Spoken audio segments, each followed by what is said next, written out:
നാളത്തെ മഴതോരും മുമ്പേയുടെ ഒറിജിനൽ സ്റ്റോറിയാണ് പറയാൻ പോകുന്നത്. നോവലിനെ ബേസ് ചെയ്തിട്ടുള്ള നോവലിൽ പറയുന്നത് പോലെ തന്നെയാണ് ഇന്ന് നമ്മൾ സ്റ്റോറി പറയുന്നത്. അപ്പോൾ രേവതിക്കുട്ടിയും ഗ്രേസമ്മയും മാമച്ചായനൊക്കെ ഡിസ്കസ് ചെയ്തുകൊണ്ടിരിക്കുകയാണ് എങ്ങനെ അലീനയെ രക്ഷിക്കാം എന്നുള്ള കാര്യം. അതേസമയം പോലീസ് ആണെങ്കിൽ നമ്മുടെ അലീനയെ പോലീസ് സ്റ്റേഷനിലേക്ക് കൊണ്ടുവന്നിട്ട് ചോദ്യം ചെയ്യാനായിട്ട് തുടങ്ങുകയാണ്. പോലീസ് ജീപ്പിൽ വെച്ച് അതേ ചോദ്യം തന്നെ നമ്മുടെ SI അലീനയോട് ചോദിക്കുന്നുണ്ട്. നീ എപ്പോഴെങ്കിലും ബ്ലൂ ഫിലിമിൽ അഭിനയിച്ചിട്ടുണ്ടോ എന്ന് ചോദിക്കുകയാണ്. ഇല്ല, അതെന്താണെന്ന് പോലും എനിക്കറിയില്ല എന്ന് അലീന പറയുകയാണ്. അത് കേട്ടപ്പോൾ അയാൾക്ക് അത്രയ്ക്ക് വിശ്വാസമൊന്നും വരുന്നില്ല. അയാൾ ചോദിക്കുന്നുണ്ട്, ആരെങ്കിലും നിന്നെ ബ്ലൂ ഫിലിമിൽ അഭിനയിപ്പിക്കാൻ പ്രേരിപ്പിച്ചിട്ടുണ്ടോ? ഭീഷണിപ്പെടുത്തിയോ അല്ലെങ്കിൽ ബലം പ്രയോഗിച്ചോ, അതുമല്ലെങ്കിൽ പണമോ സ്വർണമോ തരാമെന്ന് പറഞ്ഞ് പ്രലോഭിപ്പിച്ചിട്ടോ, അങ്ങനെ ഏതെങ്കിലും വിധത്തിൽ എന്ന് ചോദിക്കുമ്പോൾ ഇല്ല, ഞാൻ പറഞ്ഞല്ലോ എന്താണ് ആ സാധനം എന്ന് എനിക്ക് അറിയത്തേ ഇല്ല എന്ന് പറയാണ് അലീന. അപ്പോൾ SI ചോദിക്കുന്നുണ്ട്, നീ ബാലചന്ദ്ര മേനോന്റെ വീട്ടിൽ ജോലിക്ക് നിൽക്കാൻ തുടങ്ങിയിട്ട് എത്ര കാലമായി? കുറച്ച് മാസങ്ങളെ ആയിട്ടുള്ളൂ എന്ന് അലീന പറയുകയാണ്. അന്നേരം SI ചോദിക്കുന്നുണ്ട്, ബാലചന്ദ്ര മേനോനുമായിട്ട് നിനക്ക് എന്തെങ്കിലും അവിഹിത ബന്ധമുണ്ടോ എന്ന് ചോദിക്കുമ്പോൾ അലീനയുടെ മുഖത്ത് തുറച്ചു നോക്കിക്കൊണ്ടാണ് ചോദിക്കുന്നത്. ഇല്ല എന്ന് അലീന ഉത്തരം പറയുന്നുണ്ട്. ബാലചന്ദ്രൻ മേനോന്റെ മകനുമായിട്ട് നിനക്ക് ഏതെങ്കിലും വിധത്തിലുള്ള രഹസ്യബന്ധം വല്ലതും ഉണ്ടോ എന്ന് ചോദിക്കുകയാണ്. അപ്പോഴും ഇല്ല എന്ന് തന്നെയാണ് പറയുന്നത്. അവനും അവന്റെ ബന്ധുവായ ഹരിശങ്കറും ചേർന്ന് നിന്നെ മോശമായ പ്രവൃത്തിക്ക് പ്രേരിപ്പിച്ചിട്ടില്ലേ? ഇല്ല എന്ന് തന്നെ അലീന പറയുകയാണ്. ഇങ്ങനെ ഓരോ ചോദ്യങ്ങൾ ചോദിച്ച് SI രമേശൻ നമ്പ്യാർ ഇങ്ങനെ അവളെ ക്വസ്റ്റ്യൻ ചെയ്തുകൊണ്ടിരിക്കുകയാണ്, ആകെ ബുദ്ധിമുട്ടിച്ചുകൊണ്ടിരിക്കുകയാണ്. നീ കള്ളം പറയുമോ എന്ന് ചോദിക്കുന്നുണ്ട്. കള്ളം പറയുന്നത് കൊണ്ട് നന്മയാണ് ഉണ്ടാകുന്നതെങ്കിൽ ഞാൻ കള്ളം പറയും സർ എന്ന് പറയാണ് അലീന.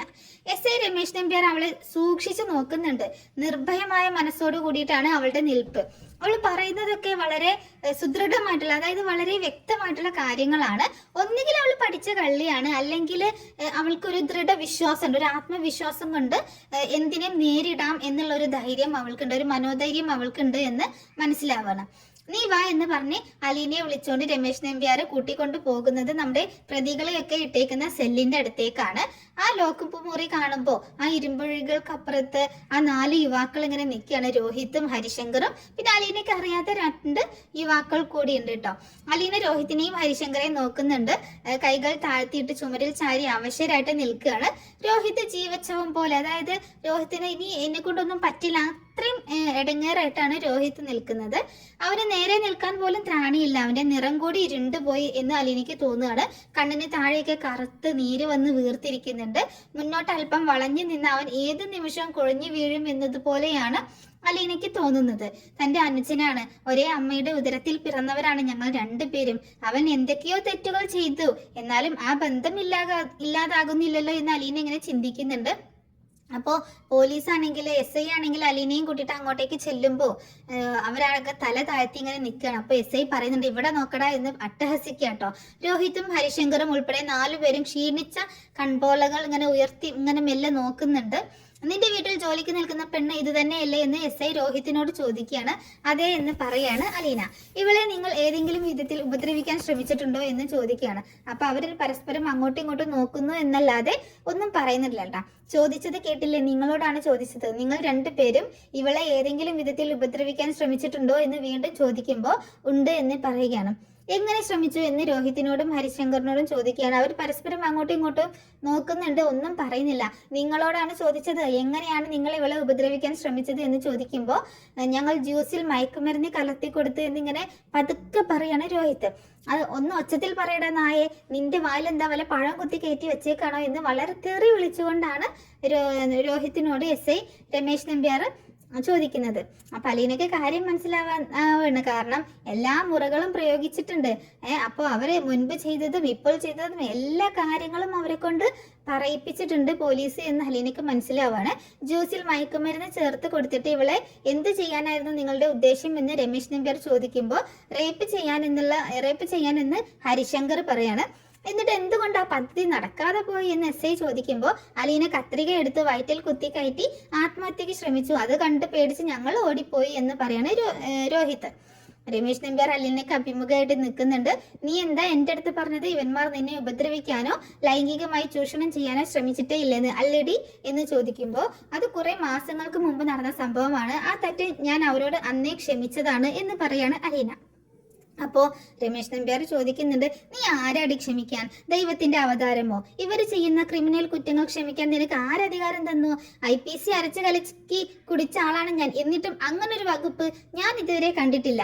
അന്ന് നീ ഹോസ്പിറ്റലിൽ കിടക്കുമ്പോ അവിടെ വന്ന് നിന്റെ മൊഴി എടുത്തത് ഞാനാ, ഓർക്കുന്നുണ്ടോ നീ? ഉവന്ന അലീന തലയാട്ടാണ്. അന്ന് അബദ്ധത്തിൽ കത്രിക വയറ്റിൽ കൊണ്ടു കയറിയതാണെന്ന് പറഞ്ഞ് നീ എന്നെ വെറും ഫൂളാക്കി. അന്ന് എന്തിന് നീ എന്നോട് കള്ളം പറഞ്ഞു? എന്നിങ്ങനെ വളരെ രൂക്ഷമായി തന്നെ ചോദിക്കുകയാണ് SI രമേശൻ നമ്പ്യാർ അലീനയോട്. അലീനയാണെങ്കിൽ ഭയങ്കര വിഷമത്തോടു കൂടിയിട്ട് അയാളെ നോക്കുകയാണ്. ഞാൻ അന്ന് കള്ളം പറഞ്ഞത് 2 ചെറുപ്പക്കാരുടെയും ഒരു കുടുംബത്തിന്റെയും ഭാവിയും സൽപ്പേരും രക്ഷിക്കാൻ വേണ്ടിയിട്ടാണ് എന്ന് അലീന പറയാണ്. അത് കേൾക്കുമ്പോൾ രമേശൻ നമ്പ്യാർക്ക് ഭയങ്കര ദേഷ്യം വരികയാണ്. എന്നിട്ട് ഇവന്മാരുടെ ഭാവി രക്ഷപ്പെട്ടോടി പന്ന കഴിവേറി മോളെ എന്നിങ്ങനെ വിളിക്കാനായിട്ട് വന്നിട്ട് ബാക്കി അവിടെ ഇങ്ങനെ നിർത്തുകയാണ് നമ്മുടെ SI ട്ടാ.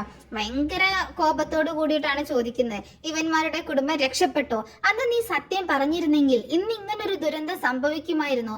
വേറൊരു പെൺകുട്ടിയുടെ ഭാവി കൂടി നശിച്ചു പോയില്ലേടി നീ കാരണം എന്ന് ചോദിക്കുകയാണ് SI പറയുന്നത് ഭാഗികമായി ശരിയാണ് എന്ന് അലീനയ്ക്ക് അറിയാം. മുളയിലെ നുള്ളിയിരുന്നെങ്കിൽ ഇത്രയും ഭയങ്കരമായ ഒരു അവസ്ഥയിലേക്ക് കാര്യങ്ങൾ എത്തുമായിരുന്നില്ല. പക്ഷേ അന്ന് തന്നെ അതിന് പ്രേരിപ്പിച്ച സത്യങ്ങൾ എന്തൊക്കെയാണെന്ന് SIക്ക് അറിയാൻ വയ്യ, അതൊന്നും തനിക്ക് തുറന്ന് പറയാനും വയ്യ. നീ പോയി ഇതും ക്ഷമിച്ചു കൊടുക്ക്, ഇവന്മാരുടെ ഭാവി രക്ഷപ്പെടട്ടെ, നിനക്കാണല്ലോ ക്ഷമയുടെ കുത്തക എന്നിങ്ങനെ രമേശൻ നമ്പ്യാർ കോപത്തോട് കൂടിയിട്ട് ഇങ്ങനെ സംസാരിക്കുകയാണ്. കുറച്ച് കഴിഞ്ഞപ്പോൾ രമേശൻ നമ്പ്യാരുടെ ചൂടൊക്കെ ഒന്ന് അടങ്ങുന്നുണ്ട്. എന്നിട്ട് നീ വാ, സമയം വൈകിപ്പോയിട്ടൊന്നുമില്ല എന്ന് പറഞ്ഞിട്ട് അലീനയെ ഓഫീസ് റൂമിലേക്ക് തിരിച്ചു കൊണ്ടുപോവുകയാണ്. അവിടെ ഇരിക്കുക എന്ന് പറഞ്ഞിട്ട് ഒരു കസേരയിലേക്ക് ഇരുത്തുന്നുണ്ട്. അലീന കസേരയിൽ പിടിച്ചുകൊണ്ട് നിന്നതേ ഉള്ളൂ. നീ ഒരു കംപ്ലൈന്റ് തയ്യാറാക്കി തരണം അപ്പോൾ എന്ന് ഇങ്ങനെ പറയാണ് SI. അപ്പൊ അലീന ചോദിക്കുന്നുണ്ട്, കംപ്ലൈന്റോ? അതെന്തിനാ സാർ എന്ന് ചോദിക്കുമ്പോൾ, ഹരിശങ്കറും രോഹിതും ചേർന്ന് ഇന്ന ദിവസം മയക്കുമരുന്ന് തന്ന് നിന്നെ റേപ്പ് ചെയ്യാൻ ശ്രമിച്ചെന്നും ആത്മഹത്യാശ്രമം നടത്തിയാണ് നീ അതിൽ നിന്ന് രക്ഷപ്പെട്ടതെന്നും ഇത്രയും കാലം ആരോടും പറയാതെ മറച്ചു വെച്ചത് പ്രതികൾ തന്നെ കൊല്ലുമെന്ന് ഭീഷണിപ്പെടുത്തിയത് കൊണ്ടാണെന്നും പരാതിയിൽ ചേർക്കണം എന്ന് പറയുകയാണ് SI. അത് കേട്ടപ്പോൾ അലീനയ്ക്ക് ആകെ ആശങ്കയാവുകയാണ്. സംശയത്തോട് കൂടിയിട്ട് ചോദിക്കുകയാണ്, അങ്ങനെ ഒരു പരാതി തന്നത് കൊണ്ട് എനിക്ക് എന്താ സാർ മെച്ചം എന്ന് ചോദിക്കുകയാണ് അലീന. നിനക്ക് എന്തെങ്കിലും മെച്ചമുണ്ടാകാനല്ല, ബലാത്സംഗ കേസിൽ പ്രതികളായി ലോക്കപ്പിൽ കിടക്കുന്ന ഹരിശങ്കറും രോഹിത്തും ഇതിനു മുൻപും ഇങ്ങനെ ഒരു റേപ്പ് അറ്റംപ്റ്റ് നടത്തിയിട്ടുണ്ടെന്ന് തെളിഞ്ഞാൽ അവരുടെ പേരിലുള്ള കേസ് കുറെ കൂടി ശക്തമാകും. ഒരു പെൺകുട്ടിയെ നിഷ്ഠൂരമായിട്ട് ബലാത്കാരം ചെയ്ത് നശിപ്പിച്ച പ്രതികൾ ഒരു കാരണവശാലും രക്ഷപ്പെടരുത്, ഇനി ഇത്തരം സംഭവങ്ങൾ ആവർത്തിക്കുകയും അരുത് എന്നിങ്ങനെ പറയാണ്. അതിനു വേണ്ടിയിട്ടാണ് നിന്നോട് ഇത് ഒരു കംപ്ലൈന്റ് തയ്യാറാക്കി തരാൻ പറയുന്നത് എന്ന് പറയുന്നുണ്ട്. സാർ, അന്നത്തെ സംഭവവും ഈ കേസും തമ്മിൽ കൂട്ടിക്കെട്ടേണ്ട ആവശ്യമുണ്ടോ എന്ന് അലീന ചോദിക്കുമ്പോൾ, കുറ്റം ചെയ്തവർ ശിക്ഷിക്കപ്പെടണം, അവരുടെ പേരിൽ ഒരു കള്ളക്കേസ് കെട്ടിവെക്കാൻ നിന്നെ നിർബന്ധിക്കുകയല്ല, അവർ നിന്നോട് ചെയ്ത കുറ്റകൃത്യത്തെ പറ്റി നീ ഒരു പരാതി തരുന്നു, അത്രയുള്ളൂ എന്ന് പറയാണ്. എന്നിട്ട് SI അവിടെ ടേബിളിന്റെ അടുത്തേക്ക് ഇരുന്നിട്ട് പറയുന്നുണ്ട്, അന്ന് ഞാൻ അവർക്കെതിരെ തെളിവ് തരാതിരുന്നതിനും ഇന്ന് പരാതി എഴുതി തരാതിരിക്കുന്നതിനും എനിക്ക് എന്റേതായിട്ടുള്ള ന്യായങ്ങളുണ്ട് എന്ന് അലീന പറയാട്ടോ. അപ്പൊ SIയുടെ കണ്ണുകളൊക്കെ ഇങ്ങനെ ദേഷ്യം വന്ന് തുടങ്ങുന്നുണ്ട്. നീ പ്രതികളെ രക്ഷിക്കാൻ ശ്രമിക്കുകയാണോ? അല്ല സാർ, അവരിപ്പോ ചെയ്തിരിക്കുന്ന തെറ്റിന് അവർക്ക് ശിക്ഷ കിട്ടിക്കോട്ടെ എന്ന് പറയാണ്. അതിന് നിന്റെ ഔദാര്യം ഒന്നും വേണ്ട, നിനക്ക് എന്താടി അവരോട് ഇത്ര മമത? നിന്റെ ആരാ പ്രതികള്? നീ ആ വീട്ടിലെ വെറും ഒരു ജോലിക്കാരി മാത്രമല്ലേ? നിന്നെ ദ്രോഹിക്കാൻ ശ്രമിച്ചവരെ നീ എന്തിനു രക്ഷിക്കാൻ ശ്രമിക്കുന്നു? നീ ഒരു ഓർഫൻ ആണെന്നാണല്ലോ എന്റെ അറിവ് എന്ന് പറയണം. അത് ശരിയാണ് സാർ, ഞാൻ അനാഥയാണ്. ജനിച്ച അന്നു മുതൽ 23 വർഷം അച്ഛനും അമ്മയും കൂടപ്പിറപ്പുകളും ബന്ധുക്കളും ഒന്നും ഇല്ലാത്തവളായിട്ടാണ് ഞാൻ ജീവിച്ചത്.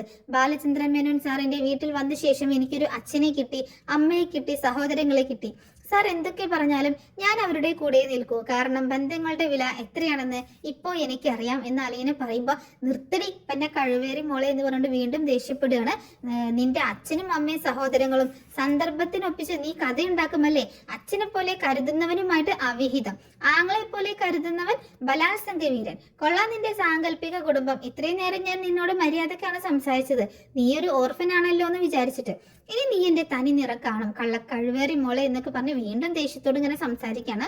സാർ ഇതിനകം ഒരു 5-6 തവണയെങ്കിലും എന്നെ ചീത്ത വിളിച്ചു കഴിഞ്ഞു. ഇതാണ് മര്യാദയെങ്കിൽ സാറിന് ഇനി ഏതറ്റം വരെ വേണമെങ്കിലും പോകാം എന്ന് പറയണം. അത് കേട്ടതോട് കൂടിയിട്ട് SIയുടെ സകല നിയന്ത്രണം ഒക്കെയാണ്.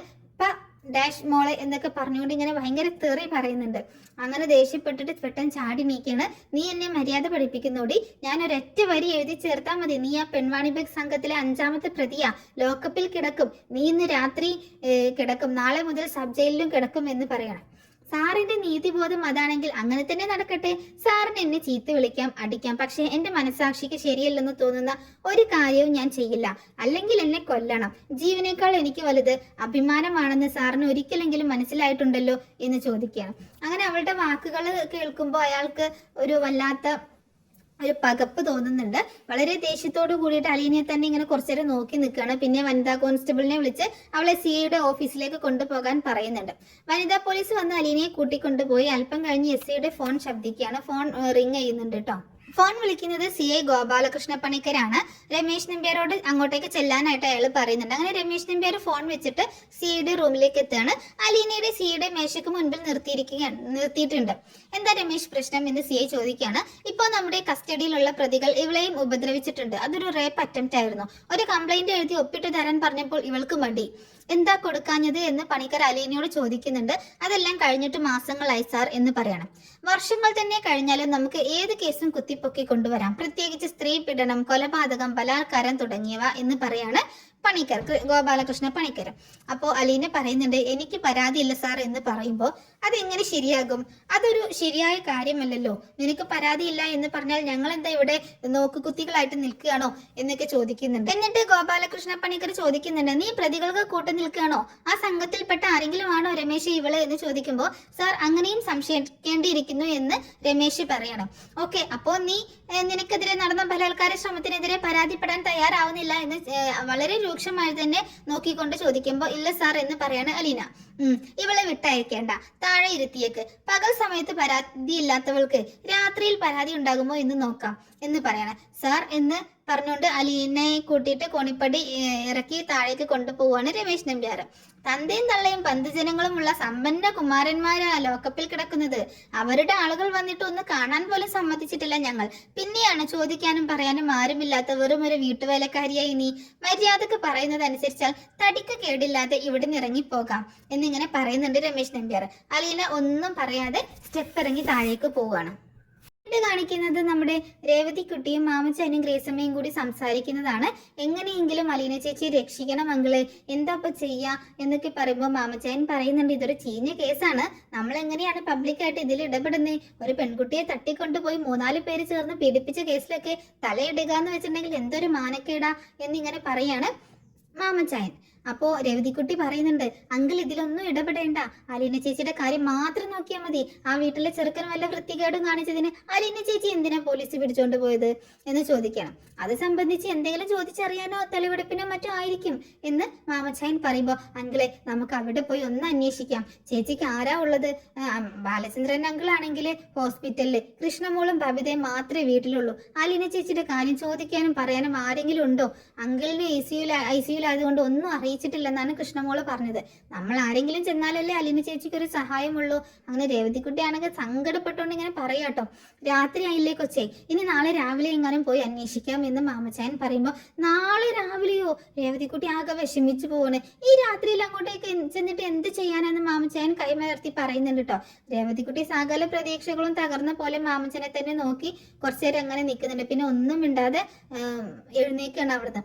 അപ്പൊ ഒന്നും ചെയ്യാൻ പറ്റത്തില്ല അല്ലേ എന്നിങ്ങനെ ഒരു ഭാവത്തിൽ. നിങ്ങൾക്ക് പോലീസിലൊക്കെ വല്ല പരിചയമുള്ളതല്ലേ? ക്ലബിൽ തന്നെ വലിയ വലിയ പോലീസ് ഉദ്യോഗസ്ഥരുമായിട്ട് തോളയെ കയറ്റ് ലോഹ്യം പറയുന്നത് കാണാലോ എന്നിങ്ങനെ പറയാണ് ഗ്രേസമ്മ. എന്റെ ഗ്രേസമ്മ, അവരൊക്കെ പെൻഷൻ പറ്റിയവരാണ്. അല്ലാത്തവരാണെങ്കിൽ ഇവിടെ കൊച്ചിയിലുള്ളവരും പാലായിലുള്ളവർക്ക് എന്ത് ചെയ്യാൻ പറ്റും എന്ന് ചോദിക്കാണ്. എനിക്കറിയാൻ മേല, ആ പെണ്ണ് ചങ്ക് പൊട്ടിയാണ് നിങ്ങളുടെ അടുത്തേക്ക് ഓടി വന്നത്. അലീന ചേച്ചി കഴിഞ്ഞുള്ളൂ അവൾക്ക് ലോകത്ത് ബാക്കി എല്ലാവരും. ഇന്ന് രാത്രി മുഴുവൻ കരച്ചിലായിരിക്കും. അവൾ അങ്ങനെ ഇരിക്കുമ്പോൾ നമുക്ക് ഉറങ്ങാൻ പറ്റുമോ? നിങ്ങളുടെ കൂടെ ജോലി ചെയ്ത് ആരെങ്കിലും കാണത്തില്ലേ കോട്ടയത്തും പാലായിലും ഒക്കെ? അവരെ ആരെങ്കിലും ഒന്ന് വിളിച്ചു പറ എന്ന് പറയാണ് ഗ്രേസമ്മ. എന്റെ ഗ്രേസമ്മേ, നീ എന്ത് വർത്തമാനമാ പറയുന്നേ?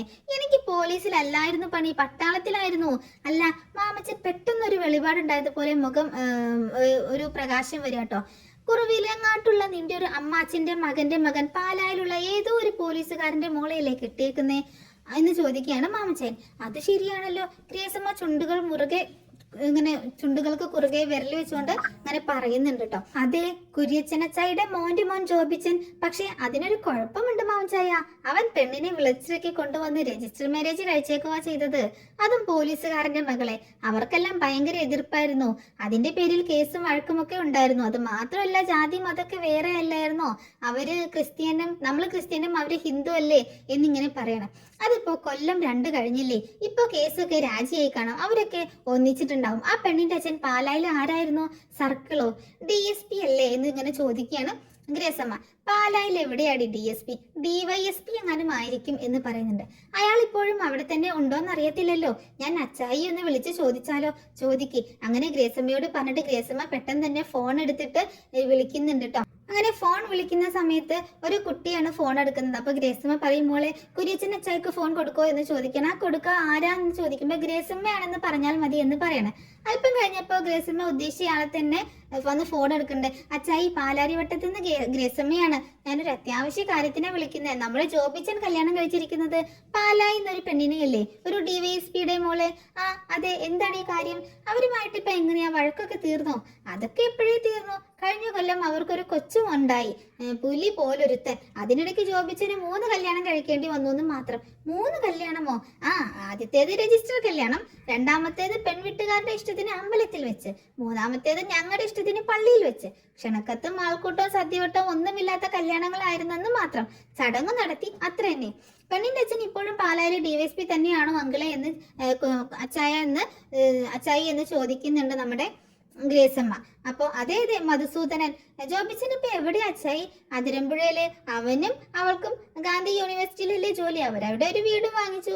ജോബിച്ചന്റെ നമ്പർ ഒന്ന് തരുമോ? എന്തുവാടി ഇത്ര അത്യാവശ്യം എന്ന് ചോദിക്കുന്നുണ്ട്. അച്ചായി, അതെ, നമുക്ക് വേണ്ടപ്പെട്ട ഒരാൾക്ക് പാലായിൽ ഒരു പോലീസ് കേസ് ഉണ്ടായി. ജോബിച്ചനെ കൊണ്ട് പറയിച്ച ആ DYSP വല്ല ഇളവും ചെയ്യുമോ എന്നറിയാനാ എന്ന് പറയാട്ടോ. ജോബിച്ചൻ അവന്റെ അമ്മായിച്ചന്റെ അടുത്ത് റെക്കമെൻഡ് ചെയ്യുന്ന കാര്യം സംശയാട്ടോ. ഉള്ള കാര്യം പറയാലോ. കാണുമ്പം വലിയ ചിരി വർത്തമാന ലോഹിയൊക്കെ ഉണ്ടെങ്കിലും ഉള്ളിന്റെ ഉള്ളിൽ ഇപ്പോഴും ശകലം കിറുകിറുപ്പല്ലേന്ന് എനിക്കൊരു സംശയം. അയാൾക്കും ഉള്ളുകൊണ്ട് അത്ര പിടുത്തമൊന്നുമില്ലെന്ന് കുട്ടിക്ക്. എന്നാലും നീ ഒന്ന് പറഞ്ഞു നോക്ക്. ജോബിച്ചന്റെ നമ്പർ പറഞ്ഞു തരാം, എഴുതിയെടുത്തോ എന്ന് പറഞ്ഞിട്ട് നമ്പർ പറഞ്ഞു കൊടുക്കുന്നുണ്ട്. അങ്ങനെ നമ്പറൊക്കെ എഴുതിയെടുക്കുകയാണ്.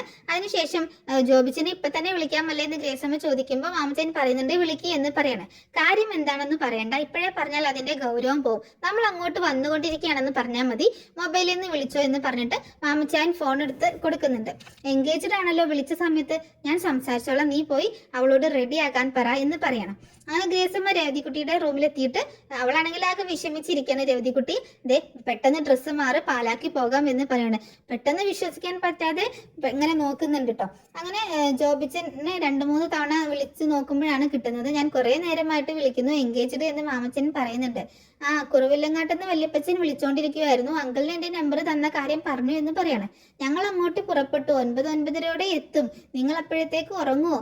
ഞങ്ങൾ ഉറങ്ങാൻ 10-10:30 പാലായിൽ എന്തോ കേസ് കാര്യത്തിനാ വരുന്നതെന്ന് വല്യപ്പച്ചൻ പറഞ്ഞു എന്ന് ജോബിച്ചൻ പറയുന്നുണ്ട്. അതൊക്കെ അവിടെ വന്നിട്ട് പറയാം. അത് പറയാനായിട്ടാണെങ്കിൽ ഇങ്ങോട്ട് വരണം എന്നില്ല. പാലാ DYSPയുമായിട്ട് ഞാൻ അത്ര രസത്തിലല്ല. വല്യപ്പച്ചൻ സൂചിപ്പിച്ചു കാണുമല്ലോ എന്ന് പറയാണ് ജോബിച്ചൻ. മാമച്ചൻ എന്ത് പറയണമെന്നറിയാതെ ആകെ ഇങ്ങനെ ശശിയായിട്ട് നിൽക്കട്ടോ. അപ്പൊ ഗ്രേസമ്മ രേവതിക്കുട്ടിയൊക്കെ ഡ്രസ്സ് മാറാൻ വേണ്ടിയിട്ട് പോയിട്ടുണ്ട്. ഇനിയിപ്പോ എന്ത് ചെയ്യും എന്നോർത്ത് ഇങ്ങനെ നിൽക്കുകയാണ്. അങ്ങനെ അയാൾ ഫോൺ വെക്കുന്നുണ്ട്. മാമച്ചനാണെങ്കിൽ ആകെ നാണം കെട്ട പോലത്തെ ഒരു അവസ്ഥയായി. ആ സമയത്താണെങ്കിൽ രേവതിക്കുട്ടിയും ഗ്രേസമ്മയൊക്കെ റെഡി ആയിട്ട് വരികയും ചെയ്തു. അപ്പോ മാമച്ചാൻ പറയുന്നുണ്ട്, ഇനിയിപ്പോ ഈ കാര്യത്തിന് അങ്ങോട്ടേക്ക് ചെന്നിട്ട് കാര്യമില്ല. അതെന്ത് പറ്റി എന്ന് ഗ്രേസമ്മ ചോദിക്കുമ്പോ, നിന്റെ ചർച്ചക്കാരല്ലേ, അവർ ഇതും പറയും ഇതിലപ്പുറവും പറയും എന്ന് ഗ്രേസമ്മയെ കുറ്റപ്പെടുത്തണം. അതെന്താ മാമച്ചാൻ അങ്ങനെ പറയുന്നേ? നമ്മളൊരു അപേക്ഷയുമായിട്ട് അങ്ങോട്ട് ചെല്ലുകയാണെന്ന് പറഞ്ഞപ്പോ അതിനാണെങ്കിൽ ഇങ്ങോട്ട് പോരണ്ടാന്ന്. അതെന്തൊരു മര്യാദയാ, മനുഷ്യന്റെ മുഖത്തടിച്ച പോലെ എന്ന് ഗ്രേസമ്മയോട് പറയണം മാമച്ചൻ. നമ്മൾ ഈ രാത്രിയിൽ വെറുതെ അത്രയും ദൂരം കാർ ഓടിപ്പിച്ച് ബുദ്ധിമുട്ടിക്കണ്ടല്ലോ എന്ന് കരുതി പറഞ്ഞതായിരിക്കും. 10-70 കിലോമീറ്റർ ഇല്ലേ? ഗ്രേസമ്മ ജോബിച്ചിനെ ന്യായീകരിക്കണം. അങ്കിളെ, രേവതിക്കുട്ടി പറയുന്നുണ്ട്, അങ്കിളിന് കാർ ഓടിക്കാൻ പറ്റുമോ? കാർ ഓടിക്കാൻ പറ്റും. അതിരമ്പുഴ വരെ ഓടിക്കാൻ പറ്റുമോ? അവിടെ എന്തിനു പോണു അങ്കിളെ? ആന്റിയും ഞാനും കൂടി പറഞ്ഞ് സമ്മതിപ്പിച്ചോളാം.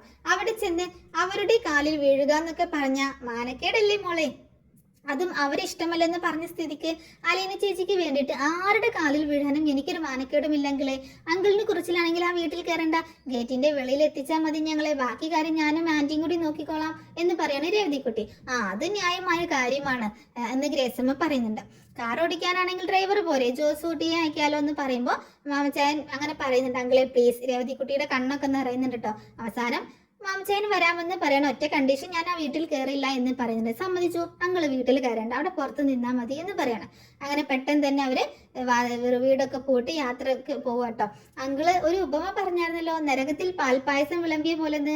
അതെന്താ സംഗതി എന്ന് ചോദിക്കുകയാണ്. എടി കൊച്ചേ, നരകത്തിൽ മാത്രമല്ല സ്വർഗത്തിലും പാൽപ്പായസം വിളമ്പി, കോരി കഴിക്കാൻ ഓരോ സ്പൂണും കൊടുത്തു. പക്ഷെ ഒരു ചെറിയ കുഴപ്പം, 2 കൈയും പട്ടിക വെച്ച് കെട്ടിയിരിക്കുകയാണ്, കൈമുട്ട് മടക്കാൻ പറ്റില്ല.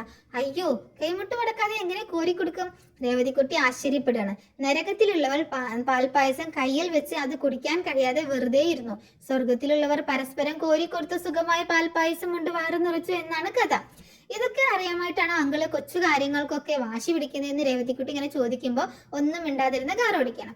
അങ്ങനെ യാത്രക്കിടയില് ഗ്രേസമ്മ കുര്യച്ചനച്ചായി വിളിച്ചിട്ട് അതിരമ്പുഴയിൽ ജോബിച്ചിന്റെ വീട്ടിലേക്കുള്ള വഴിയും മറ്റൊക്കെ ചോദിച്ച് മനസ്സിലാക്കുന്നുണ്ട്. 10 മണിയോടെ അവർ അതിരമ്പുഴയിൽ എത്തുകയാണ്. അങ്ങനെ യൂണിവേഴ്സിറ്റിയിലേക്കുള്ള മെയിൻ റോഡിനരികിൽ തന്നെയാണ് അവരുടെ വീട്. കുര്യച്ചനച്ചായി പറഞ്ഞു കൊടുത്ത അടയാളങ്ങൾ വെച്ച് നോക്കി വീട് അതാണെന്ന് മനസ്സിലാക്കുകയാണ്. അങ്ങനെ വീട്ടിലെത്തിയതിനു ശേഷം അങ്കിള് വരുന്നില്ലേ എന്ന് ചോദിക്കുകയാണ് രേവതിക്കുട്ടി. നീയല്ലേ പറഞ്ഞത് ഗേറ്റിന് പുറത്ത് നിന്നാ മതിയെന്ന്? അങ്കിൾ അങ്ങനെ കൊച്ചുകുട്ടികളെ പോലെ വാശി പിടിച്ചാലോ? അങ്കിളിന്റെ മുൻപിൽ ഈ ജോബിച്ചനാരാ? വെറും ഒരു ശിശു. അങ്കിളോ മീലീട്ടിലെ വലിയ പുള്ളിയായിരുന്ന മേജർ മാമൻ മാത്യു. അങ്കിള് വാശി കാണിക്കുന്നെങ്കിലേ ഒരു മേജറോട് തന്നെ വാശി കാണിക്കണം, അല്ലാതെ ഇത് ചുമ്മാ ഇട്ടും പൊട്ടും തിരിയാത്ത കൊച്ചു പിള്ളേരോട് അങ്കിൾ ഇങ്ങോട്ടേക്ക് വന്നേ എന്ന് പറയാണ്. രേവതിക്കുട്ടി അയാളുടെ കൈക്ക് പിടിച്ച് വലിച്ചുകൊണ്ട് ഗേറ്റിന് നേർക്ക് നടക്കുകയാണ്. വീർപ്പിച്ചു വെച്ചിരുന്ന ബലൂട് സൂചിക്കകത്തേക്ക് പോലെ ചുരുങ്ങി മാമച്ചൻ അവളോടൊപ്പം പോകുന്നത് കണ്ടിട്ടേ ഗ്രേസമ്മയ്ക്ക് ചിരി വരുന്നുണ്ട്, ആകെ ചമ്മി പോകുന്നത് പോലെ കണ്ടിട്ട്. ജോബിച്ചനും ഭാര്യയും ഉറങ്ങിയിട്ടുണ്ടായിരുന്നില്ല. മാമച്ചനും ഗ്രേസമ്മയും രേവതിക്കുട്ടിയും ഗേറ്റ് കടന്ന് ചെല്ലുമ്പോൾ അവർ സിറ്റ് ഔട്ടിൽ നിൽപ്പുണ്ട്. ഒരു കാറ് വന്ന് നിൽക്കുന്നത് ഞങ്ങൾ കണ്ടു. ജോബിച്ചൻ ചെറു ചിരിയോടെ പറയാണ്, നിങ്ങളാണെന്ന് മനസ്സിലായി, കുറുവിലങ്ങാട്ടെന്ന് വല്യപ്പച്ചൻ വിളിച്ചു പറഞ്ഞിരുന്നു എന്ന് പറയുന്നുണ്ട് കേട്ടോ. അങ്ങനെ നീ സംസാരിക്കണ്ട, അങ്കിളിനോട് നീ എന്ത് വർത്തമാനമാണ് ജോബിച്ച പറഞ്ഞത്? ഒരുമാതിരി വെറുതെ മറ്റുള്ളവരോട് പറയുന്നത് പോലെ. ഇങ്ങനൊന്നുമല്ല ഞാൻ നിന്നെ വിചാരിച്ചിരുന്നത് എന്ന് ഗ്രേസമ്മ ദേഷ്യത്തോട് കൂടിയിട്ട് ഇങ്ങനെ പറയുന്നുണ്ട്.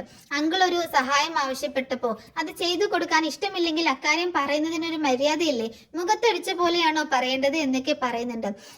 ഇങ്ങോട്ട് പോരുന്ന സമയത്ത് അങ്കിൾ ആകെ വിഷമിച്ചാണ് പോന്നത് എന്നൊക്കെ പറയുന്നുണ്ട് കേട്ടോ. അപ്പോൾ സോറി ആൻറ്റി, ഞാൻ അന്നേരം എന്തോ കാര്യത്തിന് ഇവളുമായിട്ട് ഉടക്കി നിൽക്കുകയായിരുന്നു, അങ്ങനെ അങ്ങ് പറഞ്ഞു പോയി, സോറി എന്ന് പറയാണ് ജോബിച്ചൻ. ഞാനും കുറെ വഴക്ക് പറഞ്ഞു ആൻറ്റി. ജോബിച്ചന്റെ ഭാര്യ പറഞ്ഞു, ഇങ്ങനെയാണോ അവനവന്റെ ആൾക്കാരോട് സംസാരിക്കുന്നതെന്ന് ചോദിച്ച്. ജോബിച്ചൻ ചില നേരത്തെ ഇങ്ങനെ ചില മുരട്ടു സ്വഭാവങ്ങളുണ്ട് എന്ന് പറയണം. അങ്കിൾ എന്താ അവിടെ നിന്ന് കളഞ്ഞത്, കയറി വാ എന്ന് പറഞ്ഞിട്ട് ജോബിച്ചൻ തന്നെ മാമച്ചനെ സിറ്റൗട്ടിലേക്ക് പോയിട്ട് വിളിച്ചുകൊണ്ട് വരുന്നുണ്ട് കേട്ടോ. അങ്ങനെ ജോബിച്ചൻ തന്റെ ഭാര്യയെ അവർക്ക് പരിചയപ്പെടുത്തി കൊടുക്കുന്നുണ്ട്. ഇത് പ്രേമലതയാണ്.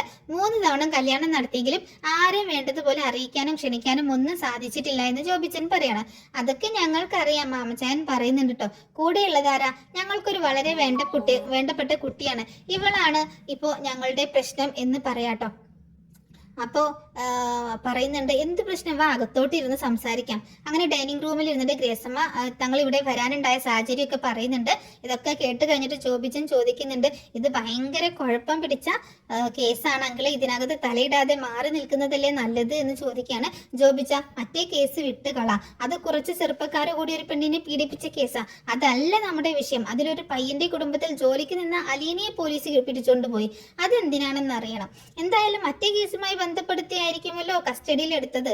ചോദ്യം ചെയ്യാനോ മൊഴിയെടുക്കാനോ അങ്ങനെ എന്തെങ്കിലും ആയിരിക്കും, അല്ലെങ്കിൽ റേപ്പ് കേസിൽപ്പെട്ട ചെറുപ്പക്കാരുമായിട്ട് എന്തെങ്കിലും കണക്ഷൻ അവൾക്കുണ്ടായിരിക്കും എന്നൊക്കെ പറയണം.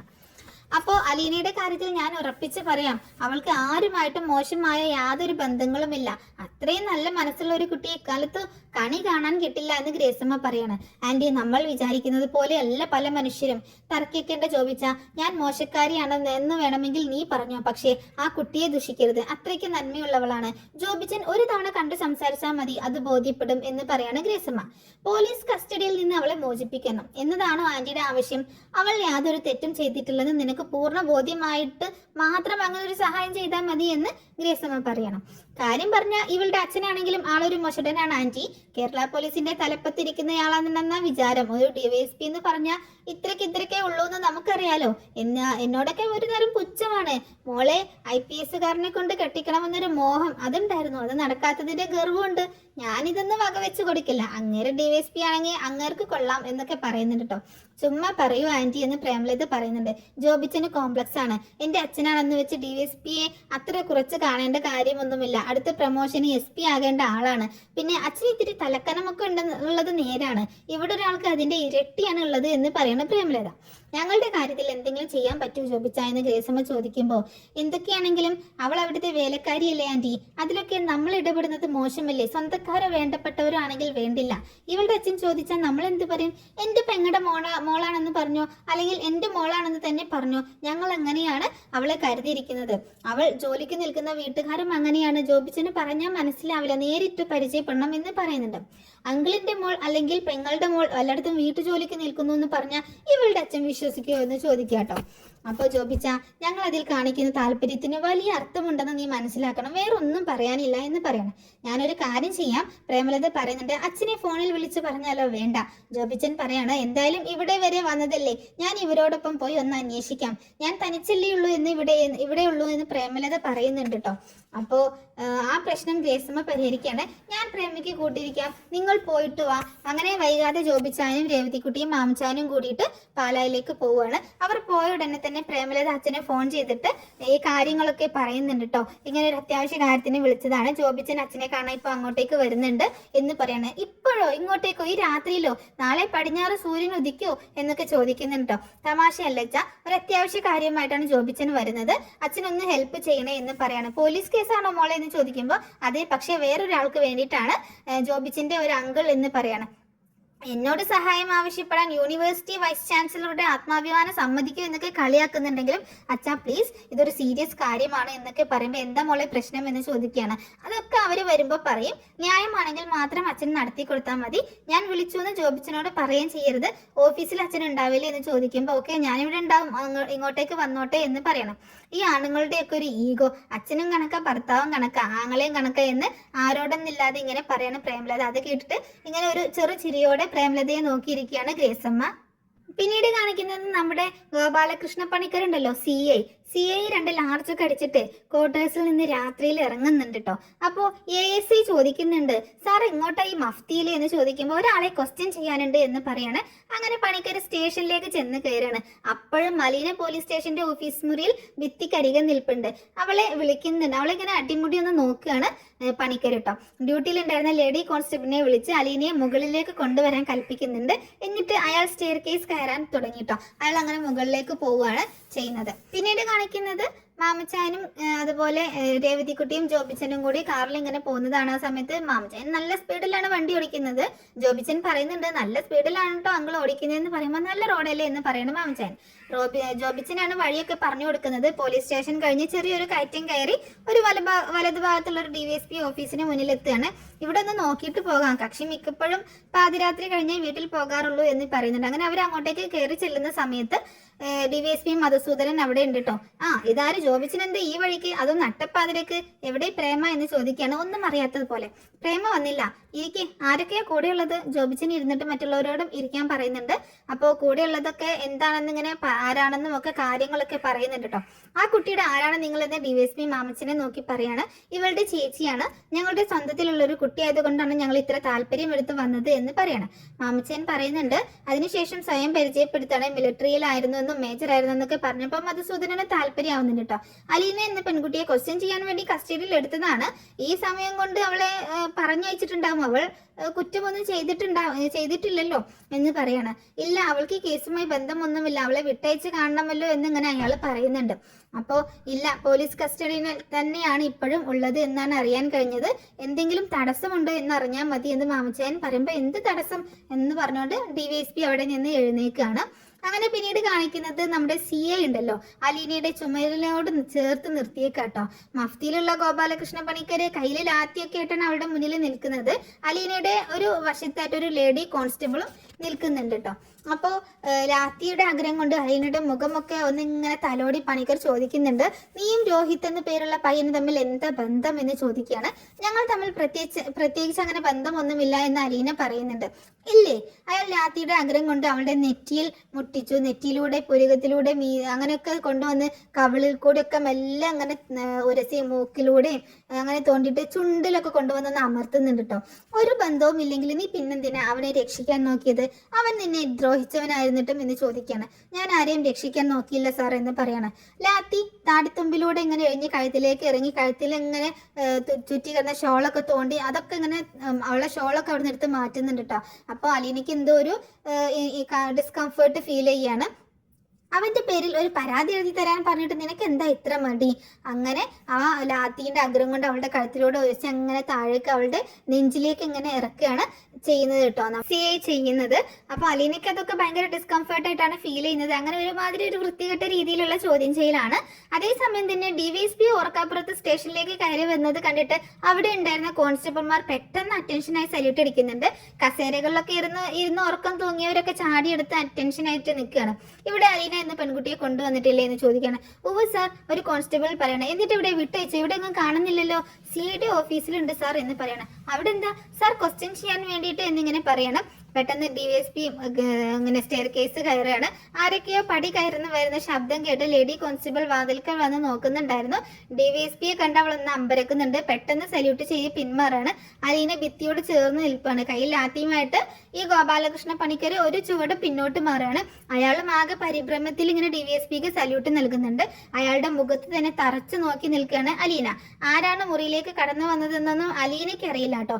ഇമ വെട്ടാതെ അവൾ പണിക്കരെ തന്നെ നോക്കി ഇങ്ങനെ നിൽക്കുകയാണ്. താൻ എന്താണോ പാതിരാ നേരത്തെ ഈ വേഷത്തിൽ ഇവിടെ എന്ന് ചോദിക്കുമ്പോൾ DYSP അങ്ങനെ വളരെ ദേഷ്യത്തോടും സംശയത്തോടും കൂടിയിട്ട് ചോദിക്കുകയാണ്. സാർ, ഞാൻ ഈ കുട്ടിയോട് ചില വിവരങ്ങൾ ചോദിച്ചറിയാൻ വേണ്ടി പകൽ സമയത്ത് കസ്റ്റഡിയിൽ എടുത്തതല്ലേ ഇവളെ? അതെ സാർ. ചോദ്യം ചെയ്തില്ലേ? ചെയ്തു. എന്തുകൊണ്ട് വിട്ടയച്ചില്ല? രമേശിന്റെ കേസാണ് സാർ. ഇവളുടെ പേരിൽ എന്തെങ്കിലും പരാതി കിട്ടിയിട്ടുണ്ടോ? സാർ, പരാതിയൊന്നുമില്ല. പിന്നെ എന്തിനെ രാത്രിയിൽ കസ്റ്റഡിയിൽ വെച്ചിരിക്കുന്നു? സാർ, ഇവൾ ജോലിക്ക് നിൽക്കുന്ന വീട്ടിലെ രോഹിത് എന്നയാൾ ഇവളെ ഉപദ്രവിക്കാൻ ശ്രമിച്ചിട്ടുണ്ട്. ചോദ്യം ചെയ്തപ്പോൾ അയാൾ തന്നെ സമ്മതിച്ചു. ആഹാ, അതുകൊണ്ട് ഒരു പരാതി എഴുതി തരണമെന്ന് പറഞ്ഞിട്ട് ഇവൾക്ക് സമ്മതമല്ല. DYSP അലീനയുടെ നേർക്ക് തിരിഞ്ഞിട്ട് ചോദിക്കുകയാണ്, ഈ പറഞ്ഞത് സത്യമാണോ എന്ന് ചോദിക്കണം. രോഹിത് എന്നെ ഉപദ്രവിക്കാൻ ശ്രമിച്ചു എന്നുള്ളത് സത്യമാണ് സാർ. അത് മാസങ്ങൾക്ക് മുൻപായിരുന്നു. എന്നെ ഒരു കുടുംബാംഗത്തെ പോലെ കരുതുന്ന ആ വീട്ടിലുള്ളവർക്കെതിരെ പരാതി തരില്ല എന്നും ഞാൻ പറഞ്ഞു. പരാതിപ്പെടാതിരിക്കാനും എനിക്ക് അവകാശമില്ലേ സാർ എന്ന് ചോദിക്കുകയാണ്. 8 മണിക്കൂറായി ഞാൻ ഈ സ്റ്റേഷനിൽ നിൽക്കുകയാണ്. ഒരിറ്റ് വെള്ളം കുടിക്കാതെ, ഭക്ഷണം കഴിക്കാതെ. പരാതിയില്ലാത്തവരെ ഭീഷണിപ്പെടുത്തി പരാതി എഴുതി വാങ്ങിക്കുന്നതാണോ പോലീസിന്റെ ജോലി? അതോ കിട്ടിയ പരാതികൾ നേരം വണ്ണം അന്വേഷിച്ച് നിയമം നടപ്പാക്കുകയാണോ? അങ്ങനെ ദേഷ്യപ്പെട്ടുകൊണ്ട് DYSP പണിക്കരോട് ദേഷ്യപ്പെടുന്നുണ്ട് കേട്ടോ. സാർ, രോഹിത്തും ഹരിശങ്കറും ചേർന്ന് മയക്കുമരുന്ന് നൽകി ഇവളെ റേപ്പ് ചെയ്യാൻ ശ്രമിച്ചിട്ടുണ്ട്. ഇവൾ ആത്മഹത്യാ ശ്രമം നടത്തിയാണ് അതിൽ നിന്ന് രക്ഷപ്പെട്ടത്. അവർക്കെതിരെ ആക്ഷൻ എടുക്കണ്ടേ സാർ എന്ന് വീണ്ടും ചോദിക്കുമ്പോൾ ഈ പെൺകുട്ടിയെ സ്റ്റേഷനിൽ പിടിച്ചു നിർത്തി ഹരാസ് ചെയ്യുന്നതാണോ ആക്ഷൻ? ഉടനെ ഇവളെ വിട്ടയക്കണം എന്ന് പറയണം. എനിക്കൊരു സംശയമുണ്ട് സാർ. അലീന DYSPയോട് ഇങ്ങനെ ചോദിക്കുകയാണ്. എന്താണ്? അവൾ സിയുടെ കയ്യിലിരിക്കുന്ന ലാത്തിയിലേക്ക് വിരൽ ചൂണ്ടിയിട്ട് പറയുന്നുണ്ട്. ആ സാധനം പെൺകുട്ടികളുടെ നെഞ്ചിൽ കുത്തി രസിക്കാനുള്ളതാണോ സാർ എന്ന് ചോദിക്കട്ടോ. DYSPയുടെ മുഖമൊക്കെ ആകെ വിളറിപ്പോവാണ്. അയാൾ സിയുടെ നേർക്ക് മുഖം തിരിച്ചിട്ട് ഭയങ്കര ദേഷ്യത്തോട് കൂടിയിട്ട് നോക്കുകയാണേ. പണിക്കരാണെങ്കിലും മുഖം താഴ്ത്തുന്നുണ്ട്. അലീന വാതിൽക്കിലേക്ക് നോക്കുന്നുണ്ട്. അവിടെ മാമച്ചനും രേവതിക്കുട്ടിയെ നിൽക്കുന്നത് കണ്ടിട്ട് അത്ഭുതത്തോട് കൂടിയിട്ട് അവരുടെ അടുത്തേക്ക് ചെല്ലുകയാണ്. അവരൊക്കെ കേട്ടോണ്ട് നിൽക്കുകയാണ്. നിന്നെ കൂട്ടിക്കൊണ്ട് പോകാൻ വന്നിരിക്കുകയാണ് അവർ എന്ന് പറയാണ്. DYSP അവരുടെ കൂടെ പൊക്കോളൂ എന്ന് പറയുന്നുണ്ട്. അങ്ങനെ DYSP ശബ്ദം താഴ്ത്തി പറയാണ്. അലീന വേഗം രേവതിക്കുട്ടിയുടെ അടുത്തേക്ക് ഓടി പോകുന്നുണ്ട്. രേവതിക്കുട്ടി ശബ്ദമില്ലാതെ ഒരു കരച്ചിലോണ്ട് അവളെ കെട്ടിപ്പിടിക്കുകയാണ്. നീ എങ്ങനെ അറിഞ്ഞു മോളെ എന്നൊക്കെ ചോദിക്കുമ്പോൾ കൃഷ്ണമോള് ഫോൺ ചെയ്ത് പറഞ്ഞു എന്ന് രേവതിക്കുട്ടി പറയാണ്. അങ്കിളെ എന്ന് അലീന വിളിക്കുന്നുണ്ട്. ഇങ്ങനെ ഒരു അവസ്ഥയിൽ കാണേണ്ടി വന്നല്ലോ എന്ന് പറയാട്ടോ. സാരമില്ല, അയാൾ അവളുടെ തോളിൽ തട്ടി ആശ്വസിപ്പിക്കുന്നുണ്ട്. നീ തെറ്റൊന്നും ചെയ്തിട്ടില്ലല്ലോ, വിഷമിക്കണ്ട എന്ന് പറയാണ്. ജോബിച്ചൻ അലീനയെ ശ്രദ്ധിച്ച് നോക്കുന്നുണ്ട് കേട്ടോ. അത് ആരെന്ന് അവൾക്ക് മനസ്സിലായില്ല. ആരാണ് അങ്കിളെ കൂടെ എന്ന് പറയുമ്പോൾ പറയാം വാ എന്ന് പറഞ്ഞിട്ട് അങ്ങനെ അലീനയും കൂട്ടിയിട്ട് അവര് പുറത്തേക്ക് പോവുകയാണ്. അങ്ങനെ അവർ സ്റ്റെയർ കേസ് ഇറങ്ങി പോകുമ്പോൾ DYSP CIയോട് ഭയങ്കര ദേഷ്യത്തിൽ സംസാരിക്കുന്നതൊക്കെ അവർക്ക് കേൾക്കുന്നുണ്ട് കേട്ടോ.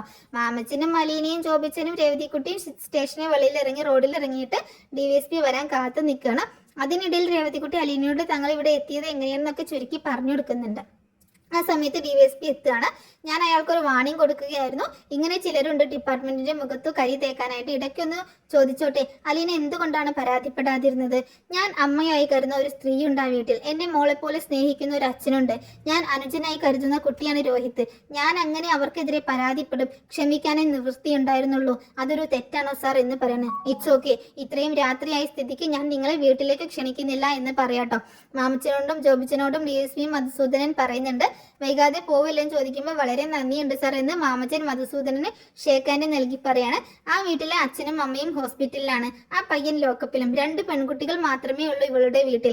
ഇവളാണ് അവരെ നോക്കേണ്ടതും ആശ്വസിപ്പിക്കേണ്ടതും. അതുകൊണ്ടാണ് ഞങ്ങൾ രാത്രിയിൽ തന്നെ വന്നത് എന്ന് പറയണം. നന്നായി. എന്തെങ്കിലും ആവശ്യമുണ്ടെങ്കിൽ എന്നെ വിളിച്ചാൽ മതി എന്ന് പറഞ്ഞിട്ട് DYSP പോവാണ്.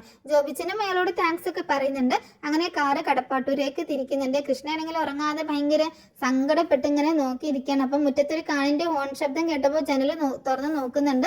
മുറ്റത്ത് നിർത്തിയ കാറിന്റെ ഡോറ് തുറന്നിറങ്ങുന്നവരെ അവൾ കാണുകയാണ്. പെട്ടെന്ന് ചെന്ന് വാതിൽ തുറക്കുകയാണ്. അലീനയെ കണ്ടതും കരഞ്ഞുകൊണ്ട് അവൾ ചെന്ന് തോളിൽ വീഴാണ്. അലീന അവളെ കെട്ടിപ്പിടിച്ച് പുറത്തൊക്കെ ആശ്വസിപ്പിച്ച് തഴുകുന്നുണ്ട് കേട്ടോ. എന്നാലും നിനക്ക് രേവതിക്കുട്ടിയെ വിളിക്കാൻ തോന്നിയല്ലോ മോളെ, എന്തൊരു ഭാഗ്യമായി പോയി എന്ന് പറയാട്ടോ. അലീന അവളോട് ഇങ്ങനെ ഭയങ്കര സ്നേഹത്തോട് കൂടിയിട്ട് ഇങ്ങനെ ചേർത്ത് പിടിക്കുകയാണ്. രേവതിക്കുട്ടി കൃഷ്ണയുടെ അടുത്ത് വന്നിട്ട് അവളോടും കെട്ടിപ്പിടിക്കുകയൊക്കെ ചെയ്യുന്നുണ്ട് കേട്ടോ. സാരമില്ല, ഇനി എന്താവശ്യം വന്നാലും എന്നെയും അങ്കിളിനെയും ഒക്കെ വിളിക്കണം കേട്ടോ എന്നൊക്കെ പറഞ്ഞിട്ടാണ് പോണത്. ഇനി നമുക്കിവിടെ നിൽക്കണ്ട, പോകാമെന്ന് ജോബിച്ചൻ ധൃതി കൂട്ടിയാണ്. അങ്ങനെ മാമച്ചനും രേവതിക്കുട്ടിയും ജോബിച്ചനും കൂടിയിട്ട് കൃഷ്ണയോടും അലീനയോടൊക്കെ യാത്ര പറഞ്ഞു പോവുകയാണ്. അലീന ചേച്ചി വിളിച്ചേക്കണേ, എന്തെങ്കിലും ഉണ്ടെങ്കിൽ വിളിക്കണേ എന്നൊക്കെ പറഞ്ഞിട്ട് രേവതിക്കുട്ടി വിളിക്കുന്നുണ്ട്. അലീന ജോബിച്ചന്റെ അടുത്ത് വന്നു. ആരെന്ത് ചെയ്താലും ചോദിക്കാനോ പറയാനോ ആരുമില്ലാത്തവളാണല്ലോ എന്നോർത്ത് ഒരുപാട് വിഷമിച്ചിട്ടുള്ളവളാണ് ഞാൻ. എന്നിട്ടും എനിക്കൊരു ആപത്ത് വന്നപ്പോൾ എത്ര പേരാ എന്നെ സഹായിക്കാൻ ഓടി വന്നത്. ഞാൻ ഇതുവരെ കണ്ടിട്ടും കേട്ടിട്ടും ഇല്ലാത്ത ആള് പോലും വന്നു. എത്ര നന്ദി പറഞ്ഞാലും തീരില്ല എന്ന് പറഞ്ഞിട്ട് അലീന ജോബിച്ചിനോട് നന്ദി പറയാണ്. അങ്ങനെ അവർ പിന്നെ അവിടുന്ന് തിരിച്ചു പോവാട്ടോ.